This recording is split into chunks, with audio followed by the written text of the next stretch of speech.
Baik, Assalamualaikum warahmatullahi wabarakatuh. Kami dari kelompok 5 Manajemen Inovasi, yang dimana dosen pengampunya itu sendiri adalah Bapak Hendra Saputra SE MSI. Nah, di sini kami akan mempresentasikan hasil dari diskusi kami, yaitu inovasi jasa. Sebelumnya perkenalkan dulu nama-nama kami, yaitu Abdurrahman Saleh, Anissa Amanda, Del Piero Agusto Sidauruk, Andika Agustinus Dwi Saputra, dan Rio Nanta Tarigan. Nah, di slide pertama ada konsep jasa, yang kedua inovasi jasa, yang ketiga ada inovasi jasa sebagai keunggulan bersaing, dan keempat adalah contoh inovasi bisnis di bidang jasa. Nah, apa sih itu jasa? Istilah jasa dalam literatur manajemen beraneka ragam. Jones dalam Ciptono dan Chandra mengemukakan bahwa konsep service secara garis besar mengacu pada tiga lingkup definisi utama: industri, output, atau penawaran dan proses. Lingkup industri digunakan untuk menggambarkan kategori aktivitas ekonomi seperti transportasi, finansial, retail, kesehatan, pendidikan, dan layanan publik. Nah, selanjutnya ada bentuk jasa. Kotler dan Keller membedakan 5 kategori jasa yang dinamakannya service big, yaitu ada pure tangible good with accompanying services. Lalu ada hybrid, ada major service, dan accompanying minor goods and services, ada lalu poor service. Nah, selanjutnya karakteristik jasa. Kotler dan Keller juga membedakan 4 karakter jasa tersebut yang akan berdampak pada program pemasaran. Yang pertama itu ada intangibility, yang kedua ada heterogeneity atau variability, yang ketiga ada inseparability, dan keempat ada perishability.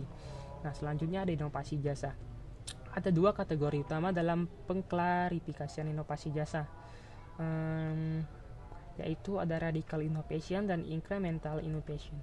Selanjutnya ada transfer ide dan pengetahuan dalam inovasi jasa. Research theory yang diinspirasi oleh service dominan logik memberikan gambaran nilai strategi, keterampilan, pengetahuan, dan budaya, kompetensi perusahaan. Nah, konsep SDL dari Pargo dan Lash memperkenalkan perspektif tersendiri mengenai sumber daya atau resource, yang menurutnya bahwa sumber daya itu bersifat dinamis dan mencakup pula unsur-unsur non-fisik.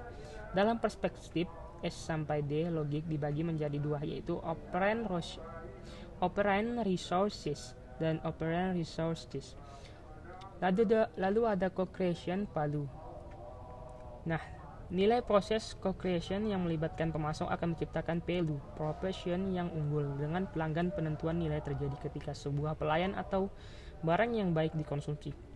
Value proposition yang relevan dengan target pelanggan pemasok akan menghasilkan kesempatan yang lebih besar untuk co-creation dan menghasilkan manfaat atau value yang diterima oleh pemasok melalui pendapat laba. Dalam konsep S sampai D logik, co-creation value adalah suatu tujuan yang diinginkan karena dapat membantu perusahaan dalam menyorot cara pandang pelanggan atau konsumen dan meningkatkan proses mengidentifikasi kebutuhan dan keinginan pelanggan dari awal sampai akhir. Nah, lalu ada dampak inovasi jasa dalam perusahaan jasa.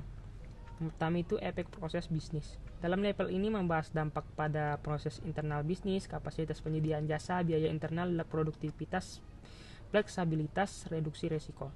Yang kedua ada efek kapabilitas. Dalam kategori ini mencakup dampak pada pembelajaran, budaya, pertumbuhan karyawan, dan kepuasan karyawan.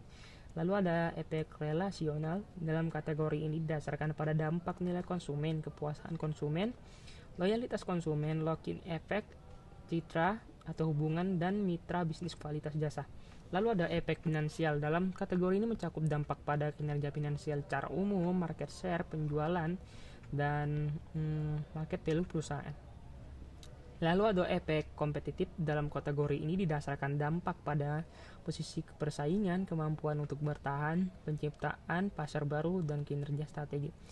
Nah, lalu ada inovasi jasa sebagai keunggulan bersaing. Dalam lingkungan yang terus berubah dan hyper kompetitif, menjadi perlu bagi praktisi dan perusahaan memberikan jasa superior yang dibutuhkan oleh konsumen. Service innovation menjadi salah satu jawaban untuk merespon perubahan lingkungan tersebut. Terlebih lagi, konsep inovasi jasa yang melibatkan dan menempatkan konsumen sebagai pusat dari usaha inovasi sehingga proses transformasi informasi dan pengetahuan akan terjadi. Contoh inovasi bisnis di bidang jasa. Yang pertama itu ada ojek dan taksi online, jasa ekspedisi, jasa titip, atau lalu ada marketplace dan jasa iklan pada mobil. Studi kasus marketplace sebagai inovasi baru di bidang jasa. Istilah marketplace atau tempat pemasaran masih sangat asing di telinga kita ya, namun sebenarnya kita sudah sangat familiar atau bahkan pernah menggunakan jasanya. Namun ketika ada orang yang menyebutkan Shopee, Tokopedia, Bukalapak, Lazada, dan lain-lain, sudah pasti Anda mengenalnya. Selain digunakan untuk memperoleh dan menyebarkan informasi, internet juga digunakan untuk berbagai kebutuhan lainnya. Salah satunya adalah jual beli atau bisnis secara online. Melihat perkembangan pengguna internet dan pertumbuhan pasar e-commerce di Indonesia, menarik pelaku bisnis untuk memanfaatkan keberadaan sejumlah online marketplace sebagai tempat pemasaran produk. Studi kasus pada Gojek. Tujuan Nadiem Makarim mendirikan Gojek adalah untuk meningkatkan kesejahteraan pekerja di berbagai sektor informal di Indonesia. Gojek telah bermitra dengan sekitar 200.000 pengendara ojek yang berpengalaman dan terpercaya di Indonesia untuk menyediakan berbagai macam layanan termasuk transportasi dan pesanan antar makanan. Kegiatan Gojek bertumpu pada 3 nilai pokok: kecepatan, inovasi, dan dampak sosial. Para driver Gojek mengatakan bahwa pendapat mereka meningkatkan semenjak bergabung sebagai mitra. Mereka juga mendapatkan santunan kesehatan, kecelakaan, serta mendapatkan akses ke lebih banyak pelanggan melalui aplikasi Gojek. Nah, jadi mungkin itu hasil dari presentasi kami. Jika ada salah kata, mohon dimaafkan. Lebih kurangnya terima kasih. Assalamualaikum warahmatullahi wabarakatuh.